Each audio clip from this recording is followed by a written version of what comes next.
Happy Saturday, everybody. Welcome to another episode of China Update, where I provide you with the most up-to-date political, economic, and geostrategic analysis on the world's number 2 economy. My name is Tony. I'm currently traveling, and I'm filming this from my hotel room, so please forgive the informality of the surroundings here. With that said, let's jump in. Now, we begin today's video with a good piece published in the US-based New York Times yesterday by their Beijing bureau chief, Keith Bradshaw, called "China's Government is Short of Money as Its Leaders Face Trump. Tax revenues have fallen, leaving the government with less money to help customers or exporters as Beijing braces for President Trump's tariffs." Let's unpack some of the ideas within the piece, many of which will be familiar to regular viewers. China is facing a significant fiscal challenge as tax revenue continues to decline, restricting the government's ability to address critical economic issues such as property market collapse and the financial instability of local governments. According to recent budgetary figures, overall tax revenue fell by 3.4% last year, a concerning trend given that China's economy reportedly grew by 5% before adjusting for deflation. The decline has broad implications, particularly as Beijing prepares for escalating trade tensions with the United States under US President Donald Trump's renewed tariff policies. One of the key reasons behind the drop in tax revenue is deflation, which has reduced the prices of goods and services, leading to lower tax collections. This has put a strain on the government's ability to fund infrastructure projects, military expansion, and industrial subsidies, which were previously supported by steady revenue growth. Additionally, value-added tax, VAT or VAT revenue, one of China's largest sources of taxation, fell short of expectations by 7.9% last year, reflecting weak consumer demand and declining producer prices. Local governments, which have historically relied on land use sales for up to 80% of their revenue in some locations, are especially vulnerable. Since the housing market crash of 2021, land sales have plummeted, leaving many local administrations struggling to meet financial obligations, including social welfare and pension payments, as well as the obligations to meet minimum employment and growth targets through fiscal spending. Although the central government has issued bonds to bail out most financially distressed local governments, its own fiscal resources are stretched especially thin. Despite repeated promises from Chinese officials to boost consumer spending through increased pensions, unemployment insurance, and subsidies, the government has failed to allocate significant additional funds. A major factor behind the reluctance is General Secretary Xi Jinping's long-standing opposition to expansive welfare programs, which he believes could encourage dependency. However, another more pressing issue is that the government may simply lack the funds to stimulate consumption. China's tax system also lacks mechanisms commonly found in Western economies, such as taxes on investment gains, inheritance, and real estate.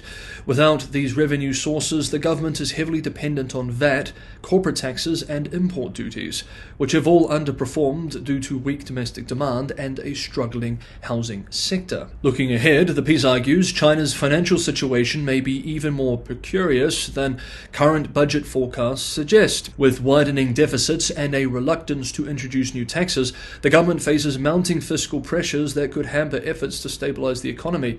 As Trump's tariffs add further strain, China's ability to maneuver through these economic headwinds remains uncertain. Our old friend, Peking University Professor of Finance Michael Pettis, praised the piece, observing today, quote, "Good article. While most analysts focus on the things China can do to boost consumption by enough that it can begin to lead economic growth, Bradshaw again focuses on why this is easier said than done. Since September," he notes, "Chinese officials have promised several times that they were on the cusp of doing what practically every foreign and Chinese economist recommends, spending more money to help the country's beleaguered consumers. But not only have they failed to do so, they even failed to prevent the consumption share of GDP from actually declining last year. The usual explanation for the fragility lies in long-standing opposition from Xi Jinping," the author writes. The more important reason, he suggests, is probably plummeting fiscal revenues, especially at the local government level. And contrary to conventional thinking, Bradshaw argues that this is not just about falling land sales revenues, it is across the board. Local governments, he says, are caught in a cycle of weak growth, falling tax revenues, deflation, and rising debt servicing costs that are squeezing discretionary spending, which in turn makes it harder for local governments to step up their counter-cyclical roles. It's a story we've seen for years. Increasing the consumption share of GDP either requires explicit or implicit transfers from the business sector, which would be hard enough for the economy even if private businesses weren't already suffering from weak demand and consistently falling profits, or it requires transfers from local governments, and they may be finding it increasingly difficult just to manage existing outlays. End quote. Next up, the European Commission has launched a preliminary probe into whether China provided unfair subsidies for Chinese EV giant BYD's new electric vehicle plant in Hungary, escalating trade tensions between Brussels and Beijing.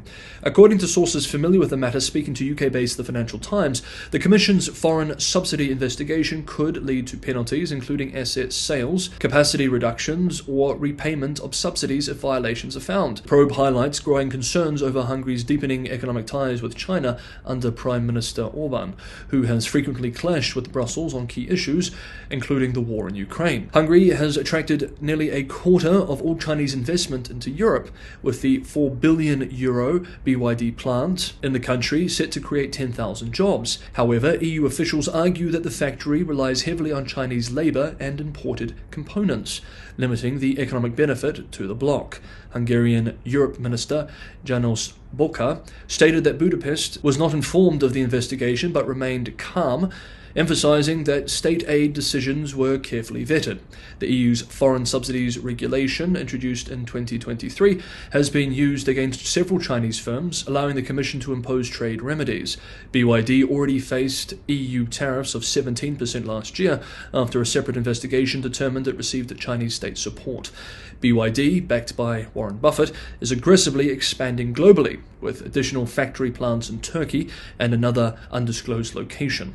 Meanwhile, Beijing is reportedly delaying BYD's plans for a Mexican plant due to concerns over technology leaks to the United States.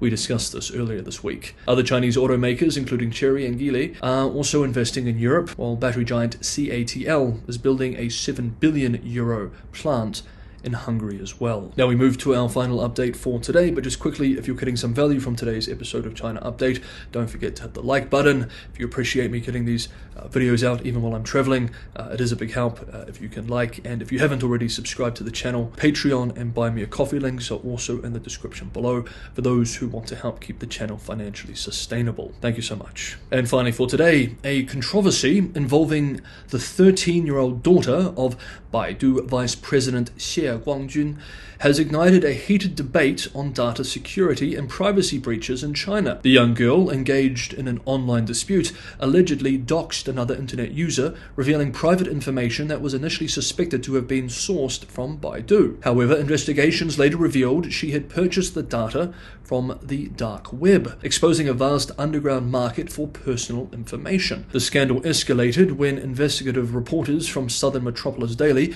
and N-Video sought to test accessibility of such data. What they discovered was alarming. Personal data, including household registration details, phone numbers, and addresses, were being openly sold on online platforms, often by insiders within China's public security system. The reporters, with authorization from a colleague, spent 300 yuan, $41, to obtain highly sensitive personal information. A service provider confirmed that 240 yuan of this payment was for a screenshot of the individual's household registration directly from a public security database. Another seller brazenly claimed, quote, "Our data is real time, and we cooperate with the police on a 70-30 revenue split," end quote. The phenomenon of opening the box, or 开盒 in Chinese, refers to obtaining and exposing private data through illicit means. This practice has evolved into a combination of so-called human flesh searches and systemic online violence, with many victims finding it nearly impossible to stop the spread of their information. The case has drawn police attention in Zhanjiang and Foshan in the south, where formal complaints have been filed. Law enforcement officials have acknowledged the technical complexity of the issue and promised to escalate the investigation. Meanwhile, growing public anger is pressuring authorities to crack down on the rampant black market for stolen personal data. Okay, that is today's episode of China Update. Thank you very much, everybody, for watching. Have a good Saturday, have a restful weekend, and I will see you back where I normally film for a new week of updates on Monday.